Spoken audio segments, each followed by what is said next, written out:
And here we go. This is Ed. I'm on a bed, and it's a podcast. Thanks for checking out this episode. Let's go ahead and get into it. Song for this episode. Go ahead, check it out. Every Day is Like Sunday by Morrissey. Just so happens that today is Sunday when I'm recording this. I don't know if you've ever checked out the video. It's nothing worth checking out, to be honest with you. And it's a typical Morrissey ho-hum kind of song. I guess mostly I chose it because of the word Sunday in it. But if you watch the video, it's this basic, teenage girl who's like a rebel and who's kind of tired of everything and hates how society is around her, which is and I'm a big Morrissey fan. I love Morrissey, but I'm not a fan of videos like this or movies like this or TV shows with that same definition of what a teenager is. I studied to become a screenwriter, and I still do writing and everything. And I absolutely hate seeing where writers don't know how to properly define a teenage character in a TV show. So they just always make them the rebel. They always make them, they gotta go against their parents. They gotta go against, the normality of what society is. That they have to, stick it to the man, and everyone thinks they're fucking James Dean. And no, everyone's not fucking James Dean. So stop it. I don't need to fucking see a 16-year-old kid smoking cigarettes. I don't need them like wearing a leather jacket. I don't need them fucking, telling their parents, to screw off or whatever. I don't need that nonsense. Just write, if you're a writer, write a good story about what a teenager is. It's such I think a character that's a teenager means much more because they're going through so much that it means much more than them just being against their parents and finding everything annoying. It's such a stereotype that I feel. I feel some writers just feel like, oh, well, no, that makes sense, because I was like that. And not every fucking teenager I see hates their parents, nor is every fucking teenager a rebel. Like, so give me a fucking break. So yeah, hopefully that fucking changes in fucking stories. Today, as well, is Sunday voting here in Argentina, well, in Buenos Aires. It pretty much sucks. I'm gonna be honest with you, because here, let me kind of get into this as well. Here in Argentina, it's mandatory to vote, and it's mandatory to vote whether it's prelims, whether it's let's say there's 20 candidates, you all got to vote to narrow it down to 10 candidates. Then you got to narrow it down to like 6 candidates, and you got to narrow it down to 3 candidates, and then you fucking finally have your elected official for whatever post it may be, whether it's of the city, of the province, of the country, whatever. And it's nonsense because at least in the States and in other in other countries that know what the fuck they're doing, you don't voting isn't mandatory. And I think that's perfect, because you don't put people, if you're gonna go vote in the States, it's because you really want to go vote. Like, there's a reason why you're gonna go vote. It's not, oh, well, I'm kind of forced to, so I'm just gonna vote for this person. No, this is like I took my time. I know a candidate. I feel strong for this candidate, or I feel strong for this political party, or I feel strong for what this person's based on, or what this person is promising. I'm gonna vote. I'm gonna go out of my way to go vote for this person, and I love that idea. I love that idea that someone would go ahead and do that instead of a scenario where people are just like, "Fuck, I'm forced to vote. I gotta wake up early in Sunday morning to go fucking put up with some bullshit." And what happens here? Like now I gotta go ahead and fucking just choose whomever. Like no, that's just nonsense to me. Complete nonsense.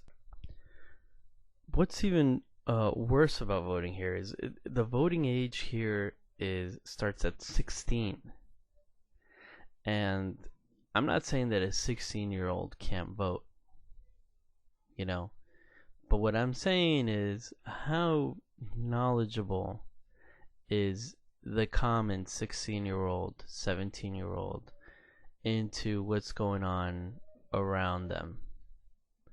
Like, how well do they know the politicians? How well do they know, I might want to choose this person because, you know what, I realize that I can't find a job, or my bills are too high, taxes are too high, whatever the kid, like, they don't know that kind of struggle that helps you, I guess, lean towards some votes. And instead is what I realize, for instance, is,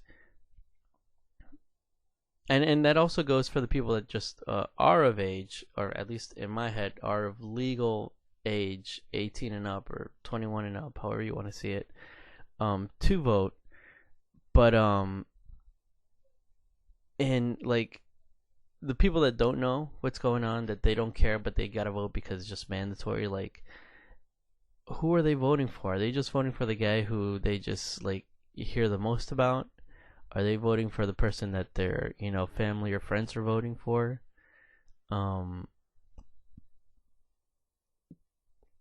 It's I think that's it, it's a screwed up system, and I think that's when we have politicians that get the job that shouldn't deserve the job. Not that it's not if you didn't have that, you wouldn't have fucking shitty politicians. I mean, every fucking country has them, but I think it would at least help drastically to get rid of most shitty politicians, at least in this country. And it doesn't make any fucking sense. I don't get it. Especially, like I said, you got to vote for every fucking things from the prelims to fucking the finals to, it's ridiculous. And the other thing that's ridiculous about it is it's always on a Sunday, so that means Saturday night there's a curfew in effect, and it starts like around 10 o'clock, I think. And after 10 o'clock, you're not allowed to sell alcohol. So bars are closed, nightclubs are closed. There's not much going on. Actually, everyone tries to throw house parties, but the fuck, like, I mean, how, there's always that question when you ask yourself, man, is that gonna be a good house party though? Man, that house is where? In what neighborhood? How far do I gotta go? Wait, what do I gotta bring? Like, there's so many fucking, and I try to stay away from house parties. I try to stay away from house parties. Not that there's anything wrong with them. Sometimes they're great, but for the most part, I always, like, unless it's a house that I know, and I know that there's gonna be like a good vibe and everything, I don't like going to house parties where it's just like, oh hey, we're all going to this place, let's just go. Nah. I'd rather just chill, yo. I'd rather just chill. Especially that's the other difference about house parties down here. It's usually bring your own beer, bring your own alcohol, which is fine. I get it, and they do it everywhere else in the world. But anywhere else in the world, you have variety and you have people that actually bring alcohol, and it's a good time. Like, you'll see, someone will bring a fucking 24 pack of Coronas. Someone will bring a fucking 24 pack of Bud. Like, they'll bring a whole bunch of shit in the States, and someone might bring a fucking beer keg. You'll bring fucking all type. Someone will bring a good bottle of fucking Jack Daniels. Someone will bring a bottle of Bacardi. Someone will bring a bottle of Sky, or Smirnoff. Depending what kind of crew you hang out with, they might bring a Grey Goose or a Belvedere. Like, fucking, that's a party right there, Here, you go to a house party, maybe someone might bring like 3-4 liters of beer. Maybe you might see a bottle of Bacardi. Maybe you might see a bottle of Sky. And then you'll see 20 bottles of Fernet. Just 20 bottles of Fernet.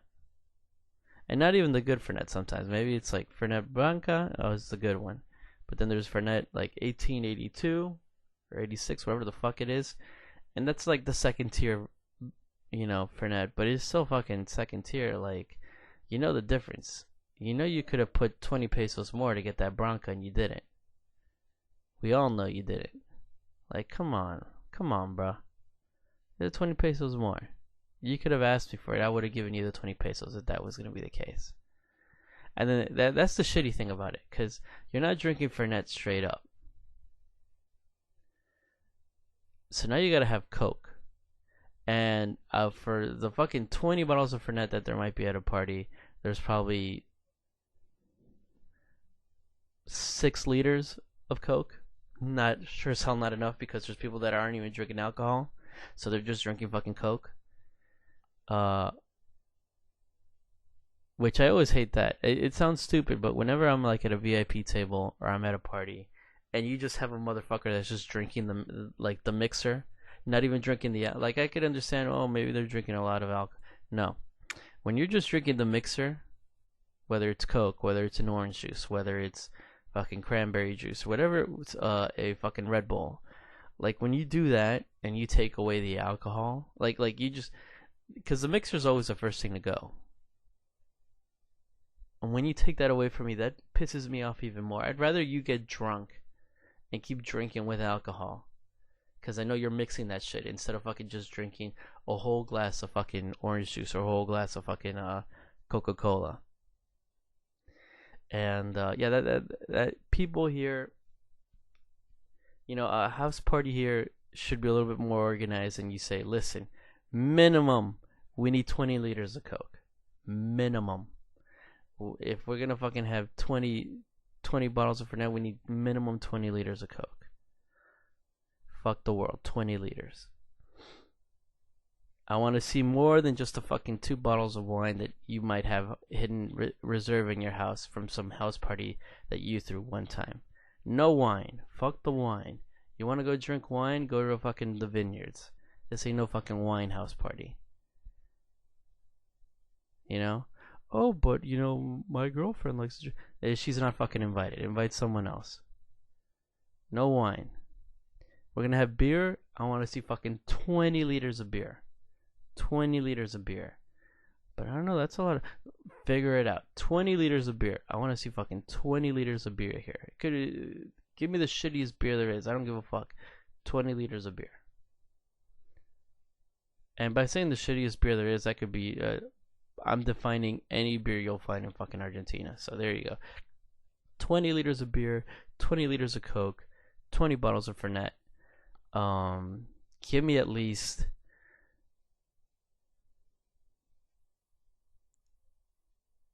4 bottles of rum, 4 bottles of vodka, 4 bottles of whiskey. That's a fucking party. Period. And fucking 4 bags of ice. And there you go. There you go. There's your fucking party. Thank you very much. That's how it goes down. I'm not even charging to give you that fucking information. So you're gonna throw a house party, just follow those instructions and you'll be fucking fine. Alright? Thank you. Thank you very much. But yeah, it sucks that you can't, there's no fucking clubs, there's no bars. Yeah, I mean, when it's like a province kind of thing, you could like go to another province, drive out to another province and go party out there, but let's be honest, like the party's in Buenos Aires. Everyone knows that. And you're shutting me down my club, you're shutting me down my fucking my bar for your fucking nonsense to vote for some dumbass person that's gonna fucking fuck up the city even more. Come on now. Let me get drunk and forget about the fucking shitty shit that you're gonna do to this country, you know? And don't get me wrong, there's still some clubs and some bars that decide to stay open and take their chances. But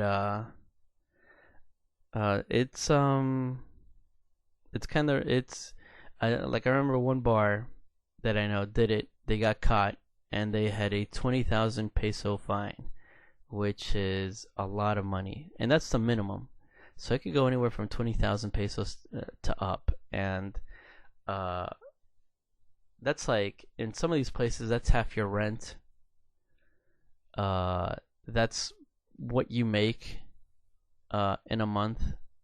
So that's pretty tough. Yeah. So it's just a stupid rule. Hopefully that'll change eventually. It won't. I know it won't, but it should. It should. I'd vote for a change. But that's never gonna happen. It's gonna be the same stupid things, and it's just nonsense. And if you don't vote here, you gotta pay some fine. I think at one time there was also like jail time, but now it's just you gotta pay a fine, and that's just whatever. I'd rather pay a fine and not deal with any of this nonsense. Then have to fucking choose some douchebag, period. Anyways, and if I said anything wrong or I don't know what the hell I'm talking about when it comes to these elections, please correct me. I got no problem. But that's just what I've always believed the election system is down here. Sunday, as we are in, it's weird because I'll get a lot of calls on Sundays, like, for me, Sundays are pretty chill. Just like that fucking Morrissey song is just chill, ho hum, whatever. I get a lot of calls, and I'll be like, "Hey Eddie, do you want to go? Do you want to go to the park and get high? Hey Eddie, do you want to go get high and go to the movies? Hey Eddie, do you want to go get high and go to street fair?" It's always some fucking just like activity, and there's always weed, or there at least. All right, hold up. Actually, let me correct myself on that one. There's always the offer of weed, or there's always a suggestion of weed. Better yet, because it'll always be like, "Hey Eddie, let's all go to the park and go get high," and you're like, "All right, cool, yeah, what's up? I'll go." All right, do you have any weed? It's like, wait, what? Yeah, do you have any? Why are you making plans around weed if you don't have any weed? Oh no, but I just thought maybe like, cause I don't have any, so I was wondering if you had. And I'm like, well, shouldn't you ask me that first instead of saying let's go get high? Like, is this the secret, the law of attraction, where if you just think weed's gonna show up, it's just gonna show up? Like, the fuck are you doing? Like, no, don't fucking say let's go get high at the park or let's go get high and go watch a movie if you don't have anything to get high with, you idiot. No, but come on, we'll find for sure. We'll find. You'll never fucking find.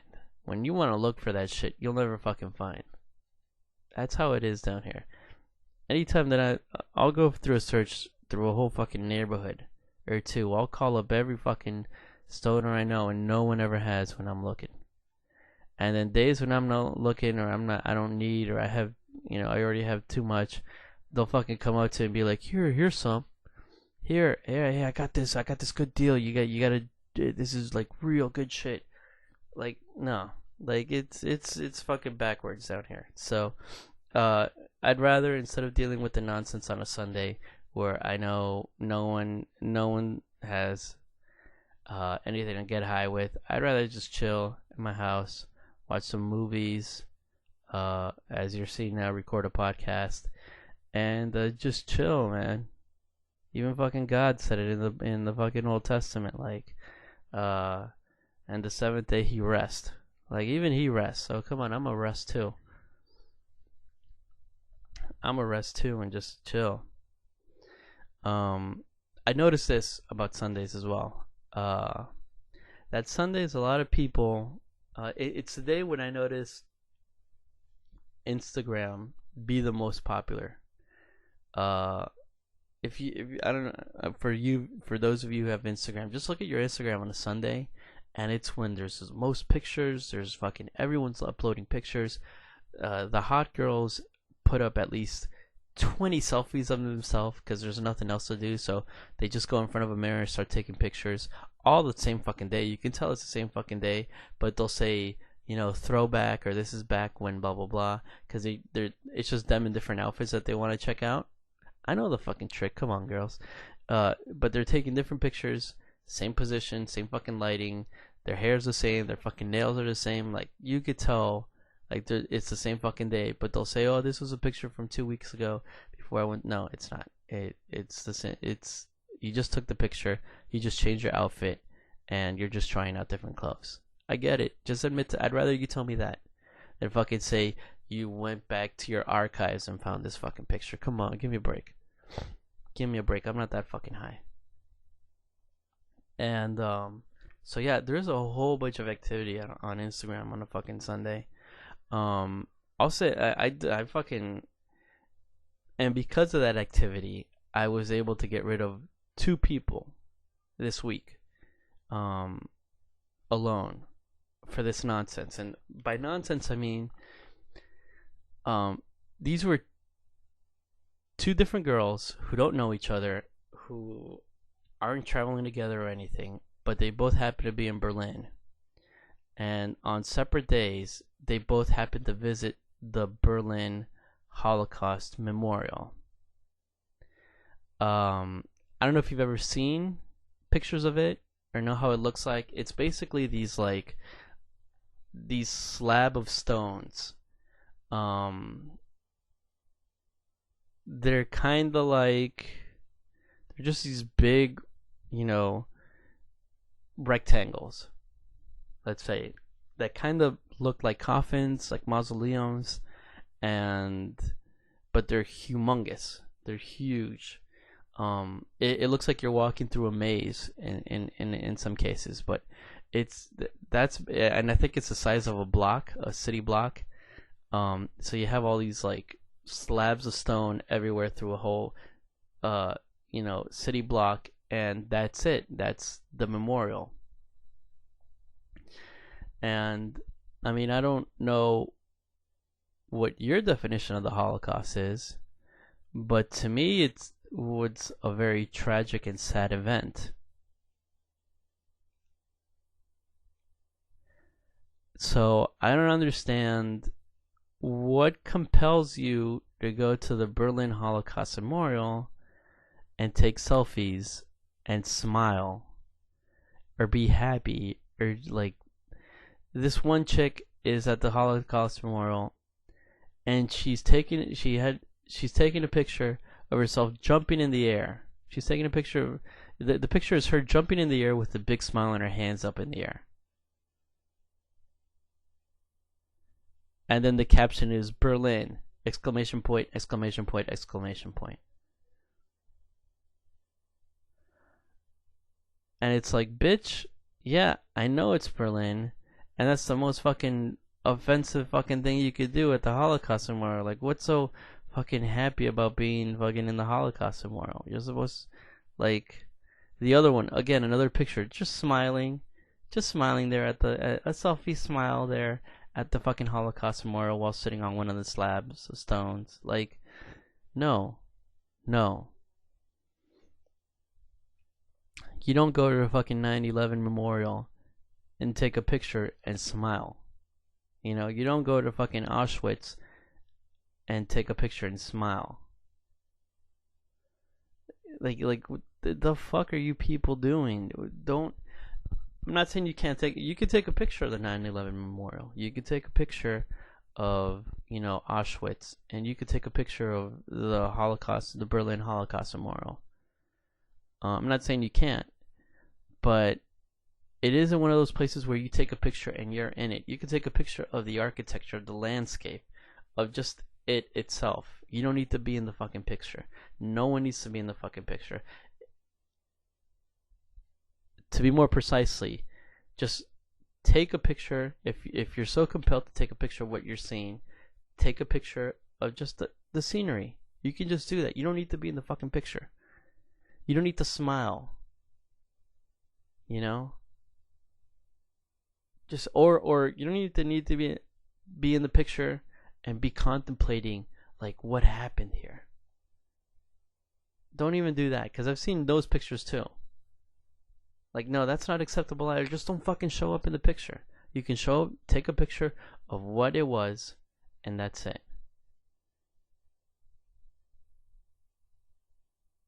That's it. I'm not asking for fucking more. One of my favorite, and we all get stupid when we're tourists, but even myself, I knew this as a little kid. When I remember when my family and I went to Italy, one of my favorite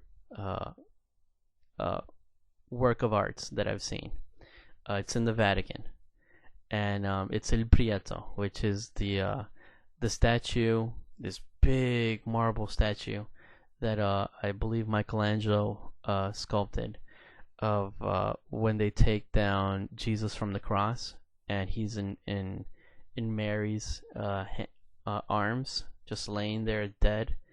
And it looks so realistic. It's so powerful. It's like, it's so just emotional. And just as a kid, I looked at that and I wanted to cry. I felt like, man, and I didn't think of it as like, this is like Jesus. You know, I wasn't even thinking of it that way. I was just thinking like, damn, this is a mom, and she has to hold her son's body, you know, in her arms.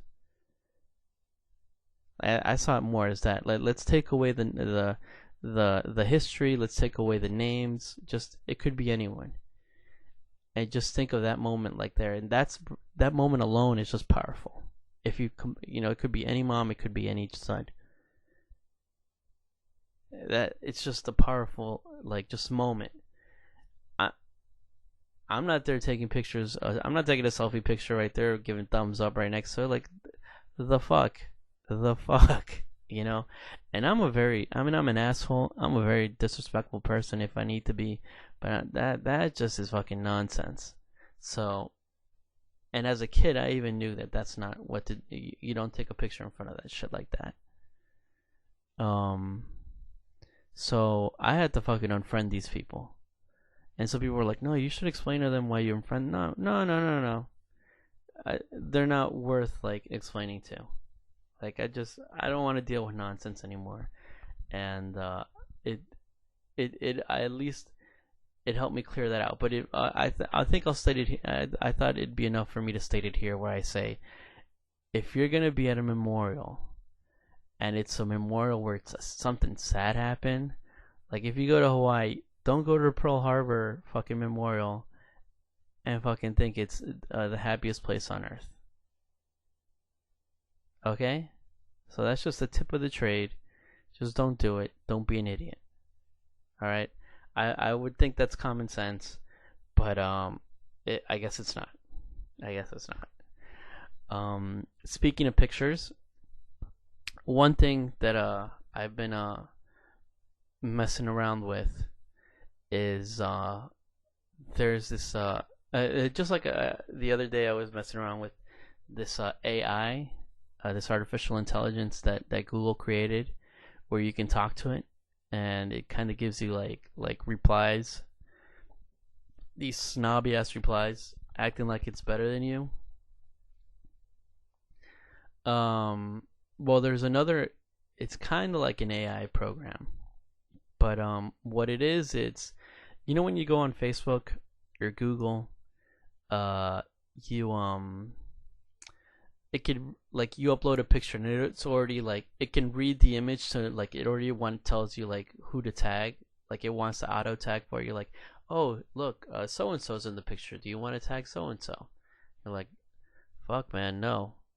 Or so and so's in the picture, do you want to tag this person? That's not even him, what the fuck are you talking about? No, don't tag him.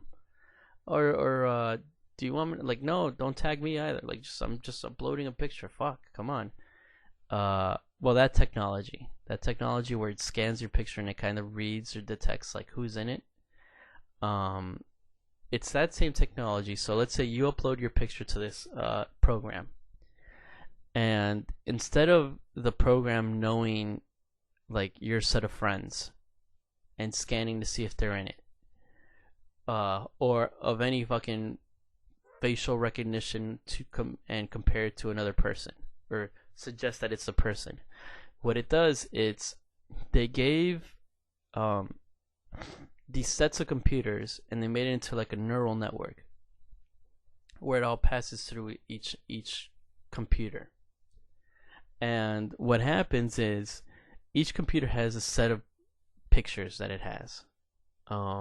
Some have a set of pictures of abstract art. Another one of like historical figures, another one of animals, another one of just like crazy shit.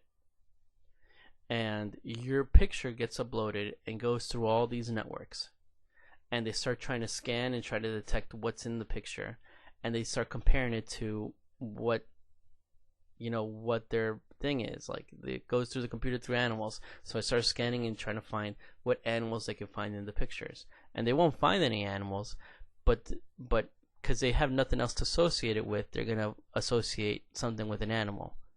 So not only do they associate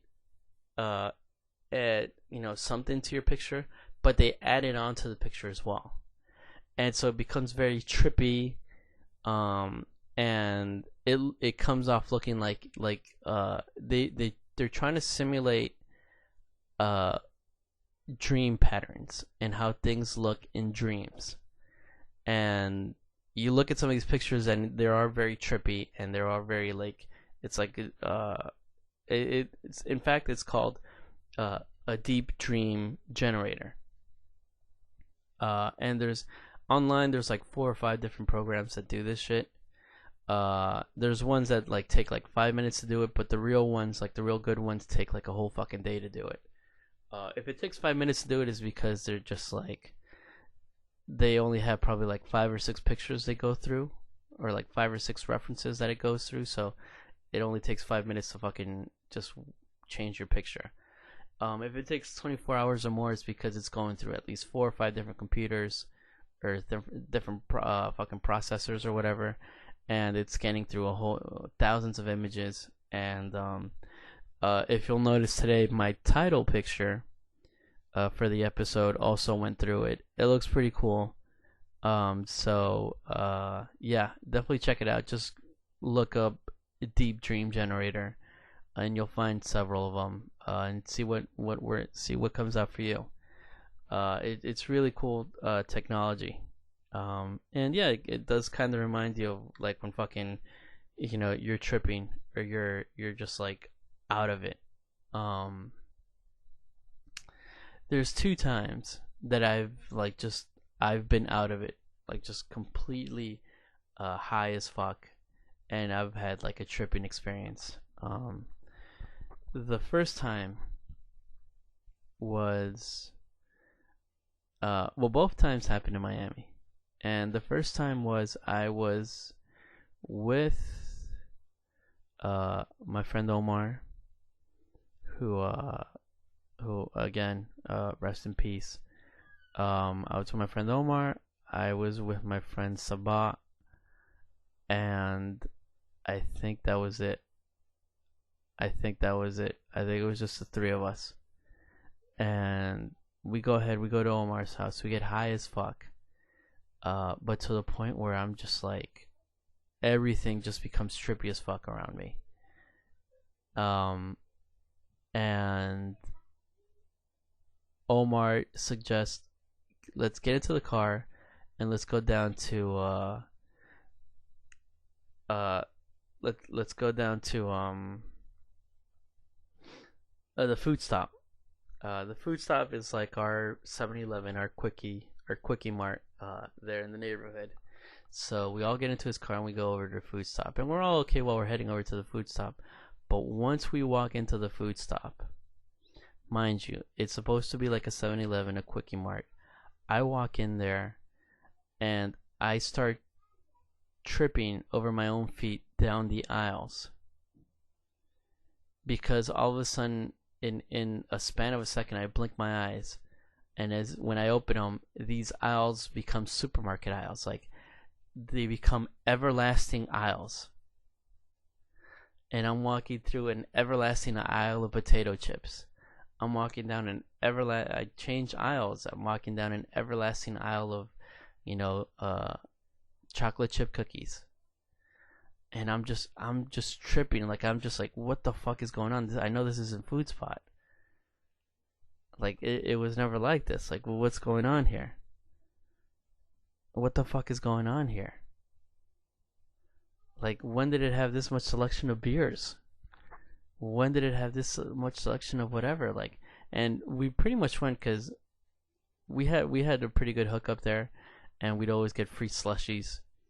So obviously we went for slushies, we went for some fucking popcorn, and then a whole bunch of other shit. And even worse, it's the cash register. Like, we knew all the guys who worked there. They were all of Middle Eastern descent. And every once in a while there was this one dude who worked there, and we'd call him Abdul. His name wasn't Abdul. To be honest, we never found out his name, but we would just call him Abdul, and he'd be fine with it. Pretty racist of us, I know, and I apologize, but we just call him Abdul. And Abdul, promise you, no lie, in one hand he had 6 fingers. 6 fucking fingers. And it wasn't like unnatural. It just, like, if you didn't look at his hand, you wouldn't notice it.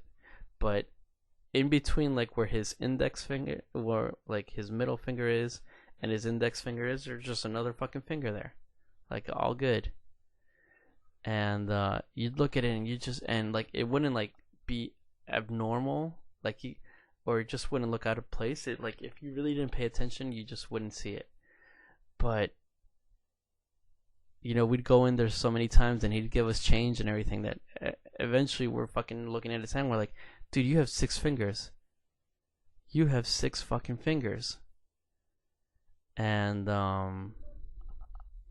he'd always just tell us to fuck off. Like, he wouldn't want to talk about it. But man, that night, I remember I was so fucked up that I looked at his hands, and now he had like 10 fingers all of a sudden in both hands. This dude was this guy was Ganesh. Like, he had, instead of like 10 arms, he had like 10 fingers in each fucking hand. It was I've never seen something fucking just more scarier in my life. So we just bought everything we had to buy, and we got into the fucking car, and we're heading back to Omar's house. And we're driving on fucking idle speed. We're driving so slow, trying to eat at the same time. And we're at a stop sign. We're 2 blocks away from his house, and fucking there's a car at the other side of the intersection, and it's a police car. And we're all like, when we all notice the police car at the same time, and we all go, ooh, because we're like, man, we're high as fuck. This guy's gonna know. So we wait there at the stop sign, and the police car just slowly drives by us. as on idle speed as well, it looks like. And the cop is just sticking his head out of his car, looking straight at us. And the cop, all I know is everyone's looking at the cop and everyone's like, oh my God. And all I say is, that's Louis Gossett Jr. And everyone's like, what? It's like, that police officer, that's Louis Gossett Jr. If you don't know who Louis Gossett Jr. is, he was in the movie Iron Eagles. He was in that franchise. It was like a cheesy '80s movie, kind of the subpar Top Gun movie. But and he was like the guy who taught the pilots and shit. And we're looking at and as soon as everyone says like, who? Louis Gossett Jr., everyone just starts laughing. Omar just starts honking the horn out of laughter because that's how funny he thought it was. The cop's almost gone. Once he hears all the horn honking, the cop just kind of stops where he's at, and I just go, Omar, just drive, just fucking drive. So Omar drives away. We fucking make it to his fucking parking lot, his fucking where he parks his car. He turns off the lights. We go into his fucking house. We turn off the lights in the house, and we just like look outside for a good 30 minutes out the window to make sure the cop didn't follow us or anything. And then after that, I don't remember anything. So it's very interesting that I tripped so hard that I thought, of all people, I saw Louis Gossett Jr. in my experience. Very unique experience. The second time I had a trippy experience like that, I was working in Hurricane Shutters, and it was Friday, and me and the guys at the warehouse were all like, well, let's just fucking get high, we're done, that's it, weekend just started. We all clocked out, and we're all basically just getting high there in the warehouse. And this shit hit me immediately, to the point where we're all trying to have like a freestyle rap battle. And we're all trying to have a freestyle rap battle, high as fuck. And instead I'm rapping Pitbull, like early Pitbull, not this like, Pitbull that comes out with a song every fucking other month and you could find it on iTunes. No. This is fucking Pitbull when he used to talk about ass and titties and ass and titties. And so everyone's like, dude, you're rapping Pitbull, man. You're not freestyling. I'm like, my bad, man. I can't freestyle right now. And it's like, well, just keep rapping Pitbull then. So I'm just rapping Pitbull. And then in the middle of it, I just stop. And all of a sudden, I find myself in the 80s in my house in New Orleans. I'm a little kid. It's Christmas. And I'm sitting next to the fucking Christmas tree opening up my fucking presents.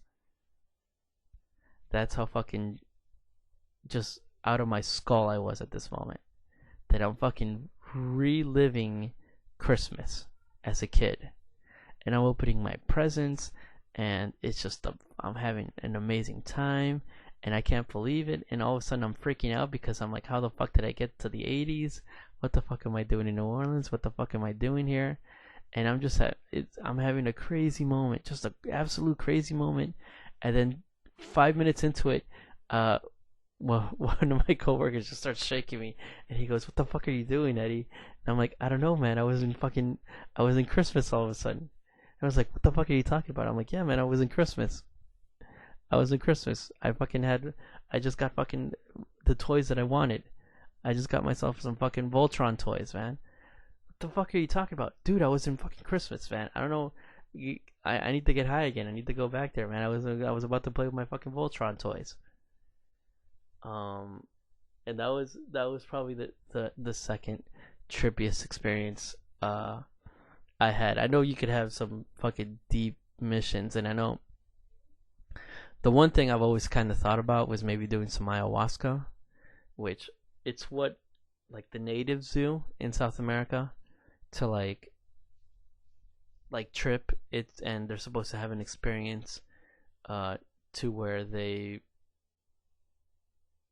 it's custom in most of these tribes where they do it because it's supposed to they're supposed to be enlightened, and it's supposed to be their trip from becoming a child to an adult in some cases. Um, and I've always thought about doing it, but it's basically you're taking poison and you're feeling the effects of poison, and that's what's going on. But for the most part, you take ayahuasca and you're throwing up for most of the time, and you can't control your body, your bowel movement. So you're like urinating and you can't control it.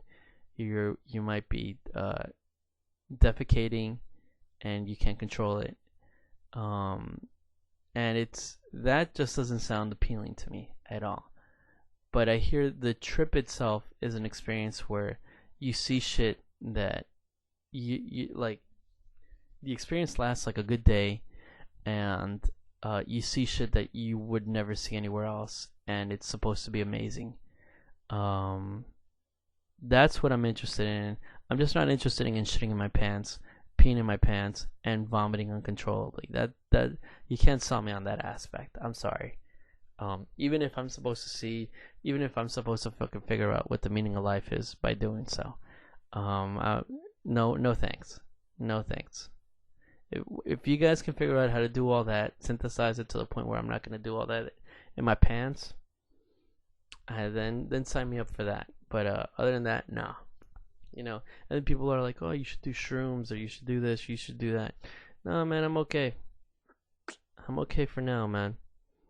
I think I realize if I get high enough, I can fucking trip as best as everyone else. And those are some pretty cool experiences I had. I can go ahead and check out Christmas whenever I want, I guess. But yeah. Which adversely, I also want to kind of mention, like, speaking of like the trippiest moments that I've had, I could also go into like the the most drunk moments I've had, which are plenty. I wish it sounds like a good idea to get into that, but I think that's an episode in itself. Like from beginning, because I have so many good drunk stories, and y'all know I do. Y'all know how much I party. Y'all know how much I drink, and it'd be interesting to get into that one as well. But like I said, that right there is an episode on itself. This episode I kind of already went into some nonsense with the trippy part, and also the pictures and everything. But I'll get into the drunk part, and I think that's a good episode. Maybe I'll do that one next. Anyways, it's Sunday, so there's not much to do. And if you're listening to this, well, you can tell why it's a Sunday.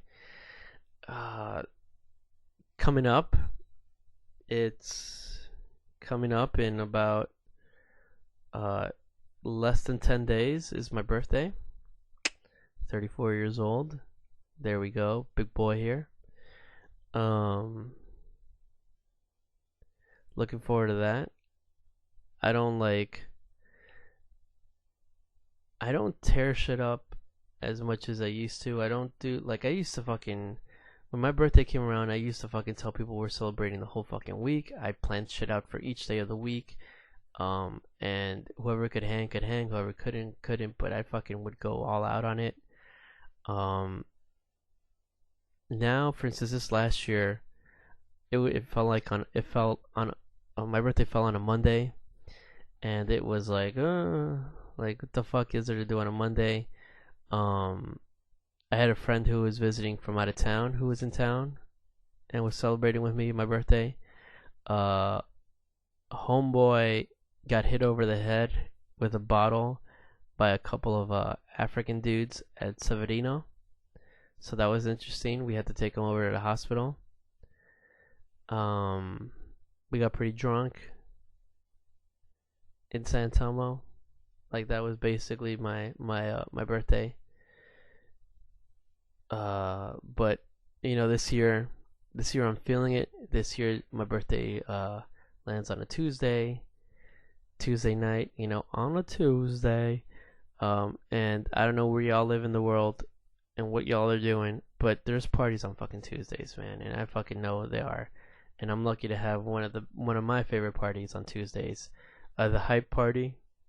I love fucking hype.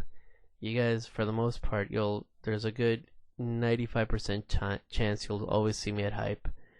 And we're gonna tear that shit up. I got people flying from out of town to come to my birthday. I got fucking. We're gonna have a crazy ass time there. I'm sure there's gonna be a lot of hookups, a lot of alcohol, a lot of people.